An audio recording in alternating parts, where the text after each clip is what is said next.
Good morning students. Darshan BEd college की online classes में आपका स्वागत है। पहली वाली क्लास में हमने पढ़े थे पाठ्यक्रम की अवधारणा और पाठ्यक्रम के उद्देश्य। आज हम नया टॉपिक, इसी के आगे हम पढ़ते हैं पाठ्यक्रम की उपयोगिता क्या होती है, शिक्षा के अंदर पाठ्यक्रम की क्या उपयोगिता होती है। पहले फर्स्ट पॉइंट जो है इसका है वो है शिक्षा के उद्देश्य की प्राप्ति।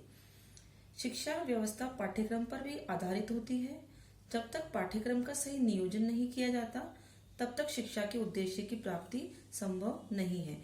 यानी कि अगर हमें शिक्षा का उद्देश्य प्राप्त करना है तो एक सही क्रम में सही पाठ्यक्रम हमारे लिए सामने होना बहुत जरूरी है। बिना पाठ्यक्रम के सहारे से हम कोई भी शिक्षा का जो हमारा उद्देश्य होता है उसे हम प्राप्त नहीं कर सकते।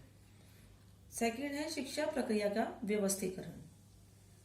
पाठ्यक्रम एक ऐसा लेखा जोखा है जिसमें यह स्पष्ट रूप से वर्णित किया जाता है कि शिक्षा के किस स्तर पर विद्यालय में कौन कौन सी क्रियाओं की तथा कौन कौन से विषयों की शिक्षा दी जाए। यानी कि पाठ्यक्रम ही एक वो माध्यम है जिसके अंदर हम ये व्यवस्थित कर सकते हैं, व्यवस्थित शिक्षा की जो प्रक्रिया है उसको व्यवस्थित कर सकते हैं कि कौन सी कक्षा के अंदर कौन सी शिक्षा हमें देनी है, किस क्लास के अंदर हमें कौन सी शिक्षा उनको प्रदान करनी है। तो ये सब कहाँ से होता है? पाठ्यक्रम के माध्यम से। पाठ्यक्रम के माध्यम से ही हम हमारी शिक्षा का जो प्रक्रिया है उसको व्यवस्थीकरण कर सकते हैं, व्यवस्थित कर सकते हैं। थर्ड पॉइंट है इसका क्या और कितना ज्ञान। यानी कि पाठ्यक्रम अध्यापकों के लिए अत्यंत उपयोगी होता है। बिना इसके वे ये नहीं जान सकते कि उन्हें क्या तथा कितना ज्ञान बालकों को देना है। यानी कि जो पाठ्यक्रम होता है वो सबसे ज्यादा उपयोगी किसके लिए होता है? अध्यापकों के लिए। क्योंकि उन्हें वो कैसे पता लगाएंगे कि बच्चों को कितना ज्ञान देना है और क्या ज्ञान देना है। तो वो किसके माध्यम से पता लगाएंगे? पाठ्यक्रम के माध्यम से। अगर हमारे सामने पाठ्यक्रम नहीं होगा तो अध्यापक को कैसे पता लगेगा कि हमें किस बच्चे को कितना ज्ञान देना है, कौन सी क्लास में क्या पढ़ाना है। तो बिना पाठ्यक्रम के माध्यम से हम पता नहीं लगा सकते। इसलिए क्या और कितना ज्ञान देने के लिए भी शिक्षा के अंदर पाठ्यक्रम का होना उपयोगी है। फोर्थ है समय एवं शक्ति का समुचित उपयोग। यानी कि पाठ्यक्रम से अध्यापकों को ये ज्ञात रहता है कि उन्हें क्या सीखना है और कितने समय में सीखना है। यानी कि पाठ्यक्रम के माध्यम से ही अध्यापक ही पता लगा सकते हैं कि बच्चे को कितना सिखाना है और क्या सिखाना है। ठीक है, बिना और कितने समय के अंदर उनको कितना ज्ञान देना है, तो ये किसके माध्यम से पता लगता है? पाठ्यक्रम के माध्यम से। नेक्स्ट है ज्ञानोपार्जन। यानी कि ज्ञान का उपार्जन। ज्ञानोपार्जन करने में पाठ्यक्रम छात्रों की सहायता करता है।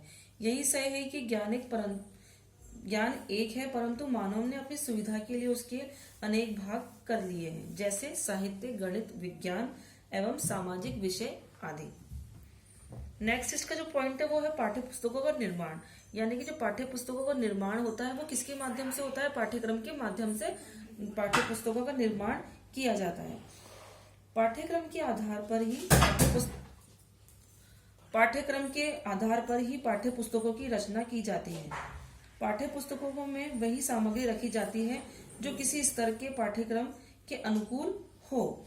यानी कि जब हमारी जो बुक बनती है वो किसके माध्यम से बनती है? पाठ्यक्रम के माध्यम से। अगर हमारे पास पाठ्यक्रम नहीं होगा तो हमारी बुक का निर्माण होना असंभव है, क्योंकि बुक के अंदर क्या होता है? पाठ्यक्रम होता है। ठीक है,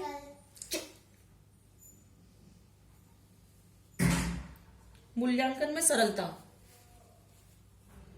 किसी कक्षा स्तर के पाठ्यक्रम के आधार पर ही उस कक्षा के छात्रों की योग्यता का मूल्यांकन संभव होता है।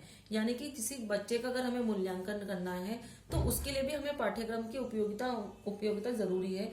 पाठ्यक्रम नहीं होगा तो हम बच्चे का सही ढंग से मूल्यांकन नहीं कर सकते, क्योंकि हमें कैसे पता लगेगा कि कितने, जैसे कि सपोज करो आपके जो टेस्ट होते हैं, यूनिट टेस्ट होते हैं, क्लास टेस्ट होते हैं, फाइनल टेस्ट होते हैं, तो वो किसके माध्यम से होते हैं? आपके सिलेबस के माध्यम से होते हैं।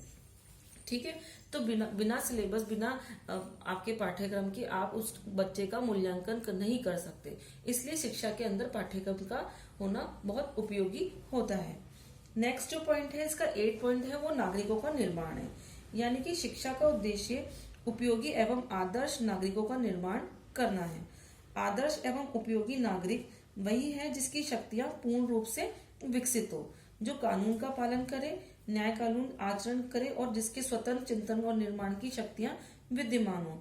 यानी कि एक अच्छे नागरिक का निर्माण कौन करता है? पाठ्यक्रम। पाठ्यक्रम के माध्यम से ही हम हमारे नैतिक गुण, जो हमारे सामाजिक गुण, हमारे समाज के प्रति हमारी क्या कर्तव्य है, वो सब किस चीज से सीखते हैं? हम पाठ्यक्रम के माध्यम से। यानी कि पाठ्यक्रम में हमें ये सिखाया जाता है कि कैसे सामाजिक समाज में रह के हमें उनकी हेल्प करनी होती है, नैतिक गुण जो हमारे अंदर होते हैं, अच्छे व्यवहार जो हमारे अंदर होते हैं, उन्हें कैसे हमारे जीवन में लेके आए। नेक्स्ट है इसका व्यक्तित्व का विकास। बालकों के व्यक्तित्व के विकास की दृष्टि से ही पाठ्यक्रम एक उपयोगी वस्तु है। बालक के नैसर्गिक गुण तथा शक्तियों को समुचित तथा उपयुक्त दिशा में विकसित करना पाठ्यक्रम का ही कार्य है। यानी कि बच्चे के अंदर जो नैतिक गुणों का विकास करना है, वो किसका कार्य है? पाठ्यक्रम का कार्य। यानी कि शिक्षा के माध्यम से ही हम अच्छे व्यवहार करना सीख जाते हैं, अच्छी बातें करना सीखते हैं। इसलिए पाठ्यक्रम का होना हमारे शिक्षा के अंदर उपयोगी है। तो आज जो हमने पढ़ा था वो था शिक्षा के अंदर पाठ्यक्रम की उपयोगिता, यानी कि पाठ्यक्रम की क्या उपयोगिता होती है, वो हमने आज पढ़ा। अब जो नेक्स्ट क्लास होगी हमारी कल की, हम उसके अंदर उसके आगे इसी को आगे चलेंगे, आगे इसके विशेषताएं, जो भी इसके प्रकार हैं, पाठ्यक्रम के जो प्रकार हैं, उसके बारे में विस्तृत अध्ययन करेंगे। आज के लिए बस इतना ही। Thank you.